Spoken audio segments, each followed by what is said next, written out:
Assalamualaikum warahmatullahi wabarakatuh. Salam jumpa mahasiswa UT dimanapun Anda berada. Pada sesi kali ini saya ingin membahas sebuah pembahasan tentang kegiatan yang dilarang serta dasar hukumnya menurut Undang-Undang Nomor 5 Tahun 1999. Jadi kalau kita telisik lebih dalam lagi, undang-undang ini kan pada sesi sebelumnya kita sempat bahas tentang perjanjian yang dilarang. Nah, undang-undang ini melarang tindakan pelaku usaha yang punya potensi di mana dia bisa merugikan konsumen. Itu yang pertama. Yang kedua, menghalangi pelaku usaha baru. Yang ketiga, menguasai pasar secara tidak wajar. Di dasar hukumnya adalah pada pasal 3 bisa kita temukan bahwa tujuan undang-undang ini menjaga kepastian hukum dan efisiensi ekonomi. Kemudian di pasal 4 sampai pasal 50 ini kan merinci ya, berbagai perbuatan yang dilarang yang berpotensi hal-hal tadi, merugikan konsumen, menghalangi pelaku usaha baru, atau menguasai pasar secara tidak wajar. Nah, beberapa kegiatan yang secara eksplisit dilarang oleh undang-undang ini, misalkan pada pasal 17, menyebutkan bahwa monopoli, penguasaan atas produksi, atas pemasaran barang atau jasa oleh pelaku usaha yang menyebabkan tidak adanya persaingan.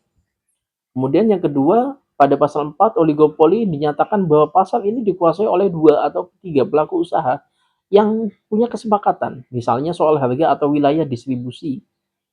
Atau pada pasal 11 sampai 13 yang di sana kita bisa temukan tentang kartel. Jadi pelaku usaha mengatur sepakat harganya, pasokannya, wilayah pasarnya, konsumennya, atau misalkan melakukan boikot ya. Pada pasal 10, tekanan kepada pelaku usaha agar tidak berhubungan dengan pelaku usaha lain.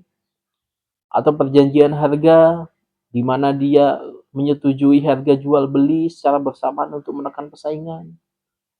Atau misalnya penetapan harga jual rugi pada pasal 20, atau penguasaan pasar misalnya pada pasal 25, di mana ini memanfaatkan posisi dominan untuk menentukan harga dan menolak permintaan tanpa alasan objektif. Pasal 14 sampai 15 juga ada perjanjian eksklusif dan tertutup. Ada juga penyalahgunaan posisi dominan. Misalnya menghalangi pelaku usaha baru masuk ke pasar atau memaksa kontrak tertentu pada pelaku usaha baru.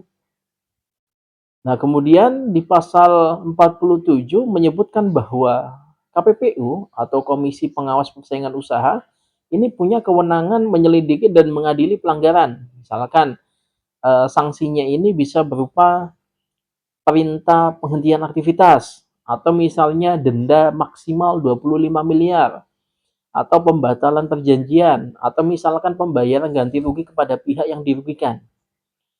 Jadi memahami kegiatan yang dilarang dalam Undang-Undang Nomor 5 Tahun 1999 ini bukan hanya penting bagi pelaku usaha tapi juga bagi kita sebagai calon sarjana hukum. Dengan begitu kita bisa mendorong sistem ekonomi yang kompetitif dan sehat. Mungkin itu saja yang bisa saya sampaikan. Assalamualaikum warahmatullahi wabarakatuh.